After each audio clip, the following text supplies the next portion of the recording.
Good morning. It's my pleasure to see everyone who joins us in Ukraine Media Center Ukraine Forum. We start our operation today. It's been 10 years of the war, and today is day 622 of the full-scale invasion of our homeland by Russian aggressor. And now we will be talking about the war in Israel. We will be talking about the current situation and the possible ways out of the situation. Joining us online is Igor Semyvolos, Executive Director at the Association of Middle Eastern Studies. Good morning, Mr. Igor. Good morning, Mr. Igor. So let's try to discuss the situation for the time being. What's going on in Israel? What's going on in Gaza Strip today? Well, as of now, Israeli mass media and the sources from Tzahal report that Tzahal advanced into the center of Gaza Strip. That became a little bit of unexpected to them. They were thinking Hamas would resist more violently, and for the time being, talking about the city itself, it's surrounded. We have such an information about the Tzahal advances to the center of Gaza Strip. The battles are going on. The humanitarian situation is extremely difficult in the Gaza Strip itself. It's clear that around this conflict there are a lot of passions revolving. More diplomatic démarches are happening around the countries of Global South, who revoked their ambassadors from Israel, and maybe the loudest is the position of Turkey that they demonstrated, like President Erdogan during the meeting, and then there was a statement by the Minister of Foreign Affairs of Turkey. What's also important is a diplomatic tour of Secretary of State Anthony Blinken around the countries of Global South. The main task of this tour is to support the coalition of moderate Arab countries in order not to allow Russia, China, and respectively Iran reinforce their positions in that region, and to solve the issue with Hamas. What's going to happen to Gaza Strip after Hamas? For what I know, the European Union also identified their position. No Hamas in Gaza, no blockade of Gaza Strip, and no Israel in Gaza Strip. Mr. Igor, talking about the position of Israel, what do you think? What do they aspire to? We understand that in fact what's going on now is it safe to call it a ground operation that was massively discussed whether it's supposed or not supposed to happen, and what is the final goal of Israel in this phase? Well, obviously it is a ground operation. It's obvious because the Israeli troops are in the city of Gaza itself. The question about what Israel aspires to is complicated. Lately, we've heard a lot of different statements by the representatives of a ruling party of the government, one of whom was suggesting to drop a nuclear bomb over Gaza. Another one was suggesting the ethnic cleansing and fully destroy the city of Gaza, and so on and so forth. So those radicals who are pretty loud in Israeli government and Knesset today, they very seriously tarnish the image of Israel or create a wrong vision of the intentions of Israel. Benjamin Netanyahu in this case acts based on the political situation. In his turn, he realizes that sooner or later he will have to bear responsibility for the failure of the 7th of October. So, in opinion of a lot of Israeli experts, he's interested in a protracted war to find different options for his political survival during this protracted war. Long war, in its turn, results in serious economic, political, and diplomatic losses for Israel because the window of opportunities for Tel Aviv is going to close the longer the faster, and the pressure over the Israeli government is going to grow, and the Israelites will have to decide about the future. There was also information, quite important information, if we are discussing what's going to happen to Gaza after Hamas and how does it correlate with the plans of Israel. So there was information that the government of Palestinian autonomy is ready to take responsibility for the situation in Gaza, in the Gaza Strip. However, given the condition, there will be a consensus solution. I mean, the solution of the situation with the Palestinian state. So I think this crisis have clearly demonstrated that the politics of Benjamin Netanyahu aimed at specifically reinforcement of Hamas as a partner that allows Israelis to justify the impossibility to create the Palestinian state. It basically crashed. What's most serious is that Israelis don't have strategy of withdrawal. Europeans, Arabs, maybe even Turkish, they have the strategy or withdrawal, but Israelis so far cannot formulate it.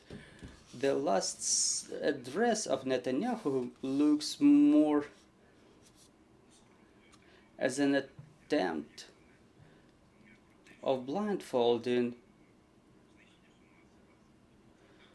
the statements that after destruction of Hamas, Gaza is going to flourish, and it was an address mostly for Western diplomats. So it's a reaction for a growing critics of Israel all around the world. Mr. Igor, in your opinion, what can be the solution to this conflict, and what is the most likely option? What is the most likely variant that the situation is going to unfold? Are there going to be peacekeeping forces brought in? Are the Israelis going to withdraw? So what's going to happen next? Well, you cannot do any of that unless you achieve consent of Israel, which means Israel is going to bargain too. It means that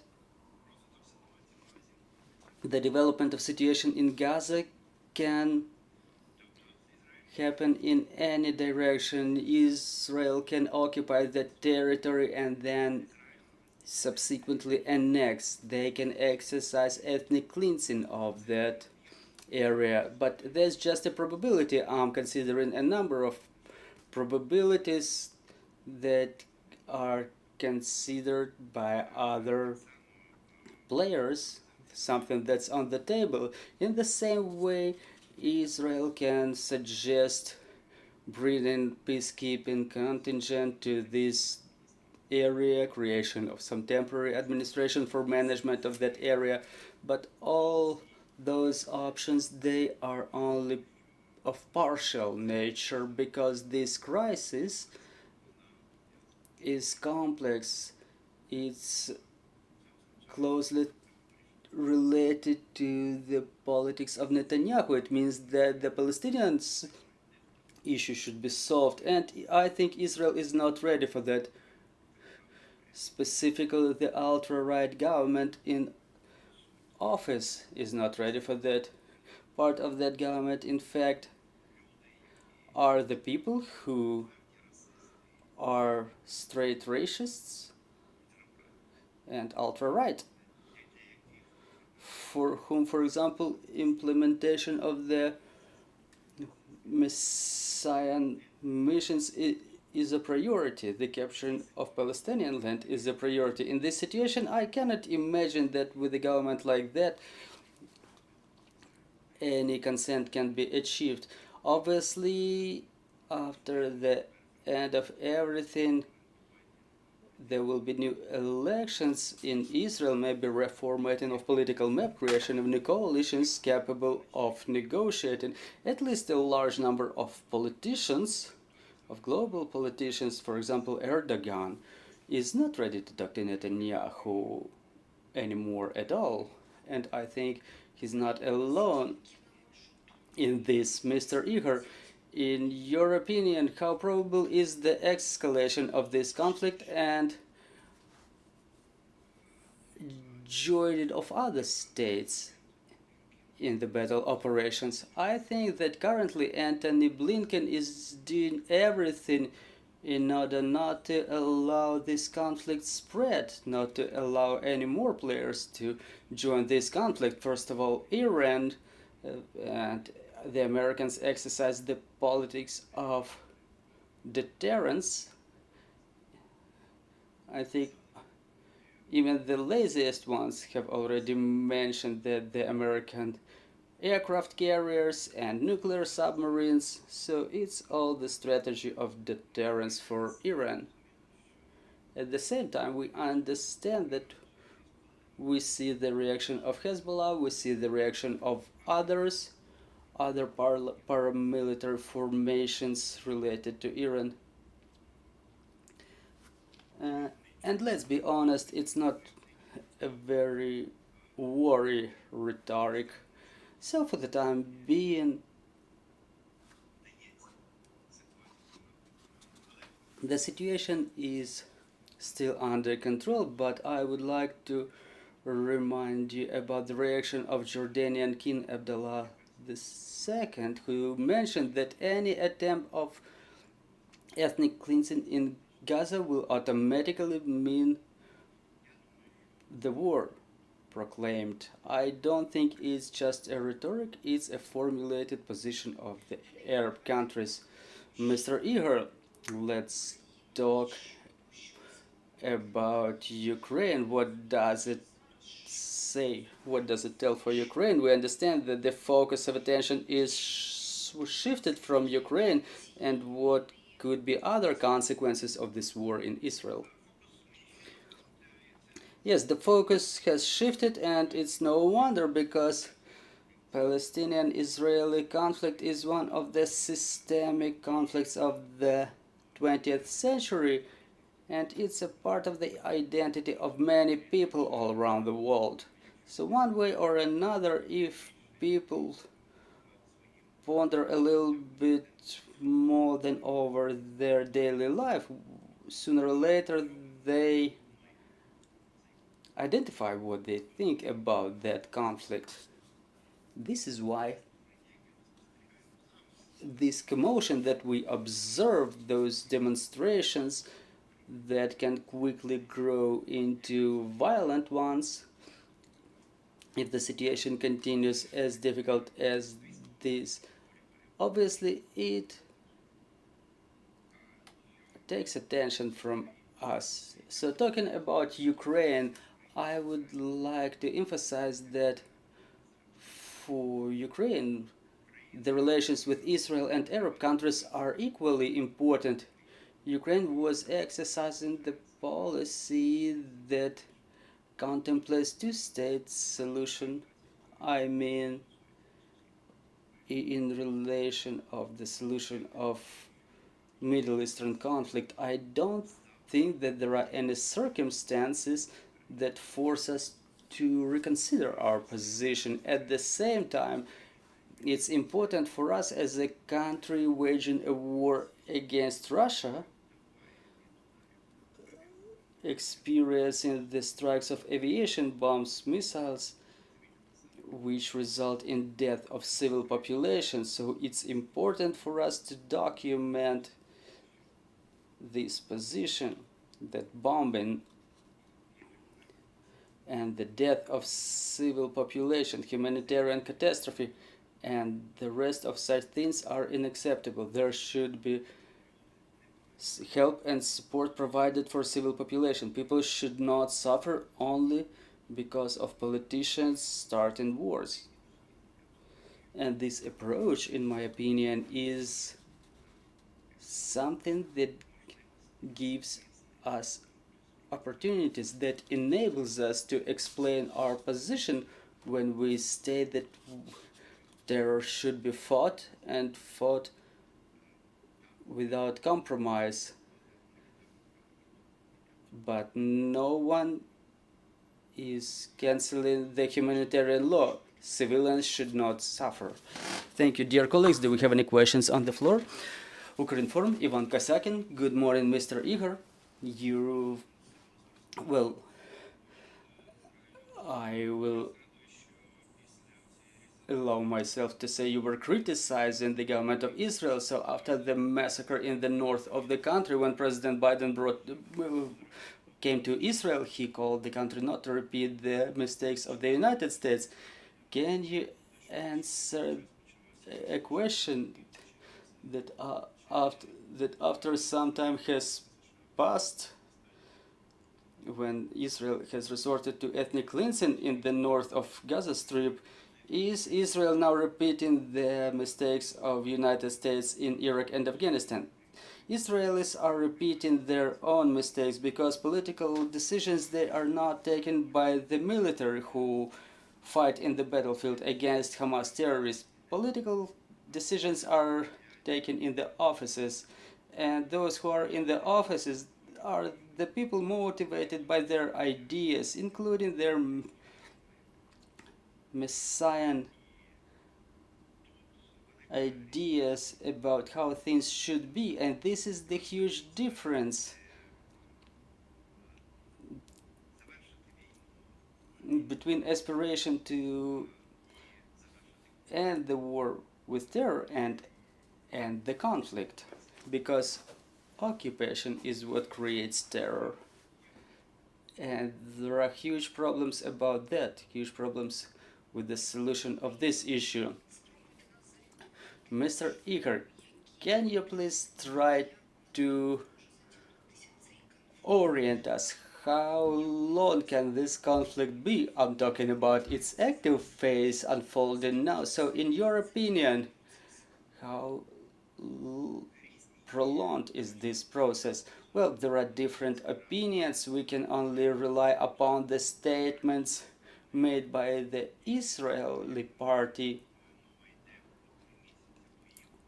And I think that we're talking about at least 3 months of battles. It's considered that the Israeli forces are going to take control over the underground tunnels and command posts in the Gaza Strip within this period of 3 months. Talking about other forecasts, I've heard like it's until the end of year 24, and I think this forecast is more of a political nature, and it just envisages the strategy of Netanyahu government's survival and survival of himself as a politician. And the last question about the local population. To what extent do we understand that the local population supports the actions of Hamas, or is it the other way around? Well, you see, when we talk about a conflict of such an intensity and profoundness, a conflict so historically long, when you have circumstances that create the identity of those people whose ancestors were ousted from certain areas, when there is a lot of propaganda, when there is daily news coming about terroristic acts, killings of Israelis, Palestinians, well, you can hardly stay sober with a cold head, so to say. So those circumstances, whether they support or they do not support Hamas, they lose its sense. So it's the answer to a question, but I'm not trying to evade the question, I would say rather yes, a significant number of people support Hamas. But definitely not all of them. If we check out the surveys that were going on before the beginning of the operation, and the positions of Hamas were weakening in the Gaza Strip because they turned out to be irresolute to solve the daily problems of the Palestinians. So probably the terroristic act was aimed to reinforce the rating. Just like you remember the fall of Putin's rating in the end of the first decade of the 21st century resulted in subsequent war against Ukraine, annexation of Crimea, and so on and so forth. That was one of the factors that could provoke it. And the same applies to Israelis, because we remember what's going on and what was going on in Israel after the judicial reform and the rift in the society that happened after that. And now Netanyahu tries to put responsibility on the others for what has happened. So he is accused of that. He says of saying that it's opposition's fault that Hamas attacked Israel. So as the direct conflict unfolds, the majority of the population remains with only basic identities. So on one hand, people survive, they try to survive in this situation. On the other hand, they base their actions on who's attacking and who's defending. Well, and the last question is about the future. We understand that the United States have taken leadership and they try to settle this situation. So if they will come up with the solution about bringing peacekeeping forces in, to what extent this solution can ensure stability in the region? Well, stability in the region can only be ensured by ending this conflict. That's obvious. Because this is when the Arab countries lose their reasons not to enter into agreements with Israel. And this is the emergence of a new Middle East Shimon Peres was dreaming about for the time being, until this conflict is solved, until it's in the hot phase. It's very difficult to talk about the possibility to stabilize the situation in the Middle East for the time being. It's clear that, well, I would be happy to see the international forces there, which would ensure the security and safety of the civil population in the Gaza Strip, and which would make further occupation by Israel impossible. I would like to thank you for this broadcast, for joining us. Dear colleagues, I'm reminding you, joining us was Igor Semyvolos, the Executive Director at the Association of Middle East Studies.